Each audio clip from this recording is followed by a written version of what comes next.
Entertainment की दुनिया presents Hindi suspense murder आखिरी सुराग। एक रहस्यमयी हत्या सर्दियों की ठंडी रात थी।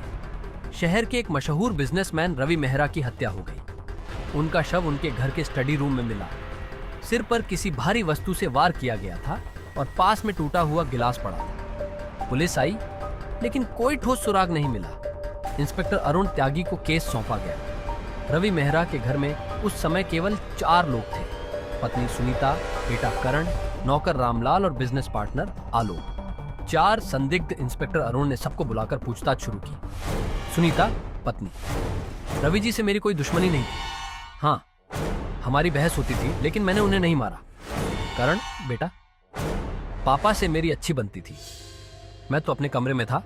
रामलाल नौकर साहब, जब स्टडी रूम में थे मैं किचन में खाना बना रहा था, मुझे कुछ नहीं पता। आलोक बिजनेस पार्टनर, हमारा बिजनेस बहुत अच्छा चल रहा था।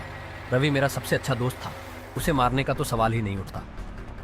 इंस्पेक्टर अरुण ने घर का कोना कोना जांचा। स्टडी रूम में उन्हें फर्श पर टूटा हुआ गिलास, मेज पर एक अधूरी चिट्ठी और पास में रखी शराब की बोतल मिली। अधूरी चिट्ठी में लिखा था, आलोक, मैं जानता हूं कि तुमने।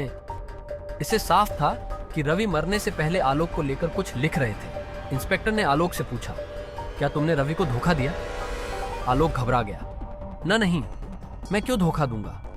लेकिन इंस्पेक्टर ने गिलास की ओर इशारा किया। शराब की बोतल पर तुम्हारी उंगलियों के निशान हैं। रवि के शरीर में भी शराब पाई गई है। लगता है उसने तुम्हारे साथ शराब पी थी। फिर क्या हुआ? आलोक चुप रहा। तभी सुनीता बोली, इंस्पेक्टर साहब, मैं आपको कुछ बताना चाहती हूं। सुनीता ने रोते हुए बताया, रवि को पता चल गया था कि आलोक बिजनेस में उसे धोखा दे रहा था। उसने यह बात मुझे बताई थी। उसी रात आलोक हमारे घर आया। रवि और आलोक में वह बहस हुई, फिर लड़ाई। आलोक ने गुस्से में पास की लोहे की मूर्ति उठाकर रवि के सिर पर मार दी और भाग गया। आलोक घबरा गया और सच कबूल कर लिया। नैतिक शिक्षा इंस्पेक्टर अरुण ने आलोक को गिरफ्तार कर लिया। केस हल हो गया, लेकिन इस घटना ने सबको एक सीख दी। लालच और धोखा अंत में बर्बादी की ओर ही ले जाता है। सच को कोई छुपा नहीं सकता। समाप्त।